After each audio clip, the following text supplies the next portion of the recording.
Hello, today's day 135 of riding my bike around the world. If you've seen my videos from the past 2 days, we had quite the tire mishap, and so our last 2 days have just been a little bit hectic dealing with that. We're riding 30 miles to a town called Logroño today, and we have sent new tires and a few other things we need to tune up our bikes to a hotel or Airbnb that we're staying in there. So yeah, very excited for that. We passed this wine fountain that has historically given red wine to people walking the Camino. So we filled a little bit of our bottle and had a few sips before continuing on our way. Alex has always wanted to go there, so that was a very exciting little stop on our ride today. And normally I don't drink red wine, but I'm starting to make some exceptions. So yeah, we continued on the Eurovelo 1 today, and we had a lot of climbing and these beautiful mountain views. Honestly, the weather was so beautiful, and the scenery just made all of the tough uphill worth it. I'm also starting to realize you gotta do some uphill if you want the very glorious descent afterwards. So yeah, trying to reframe my head around the climbing, and it's been going pretty well, I think. I've been handling it a lot better. The roads that we were riding on today took us through a few towns, which were really nice. And then yeah, also on a lot of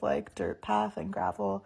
So yeah, it was a really fun day. And the roads were pretty empty, which is always nice. We love being on pavement, but obviously cars can make it a little tricky. And so when you get a nice road and no cars, it's perfect match. So yeah, once we get to the next town, we're going to wait a day for our package to come with all of our tires and bike supplies. And then we're going to spend the next day probably fixing up the bike and making sure it's all good for the next big section of riding. We've been 5,000 miles, so it's definitely time for a good tune up. And yeah, also going to be dropping in tire size a little bit, and so I'm very excited for that because hopefully it helps me go a lot faster. And yeah, that's all. I will check in with you soon. Bye.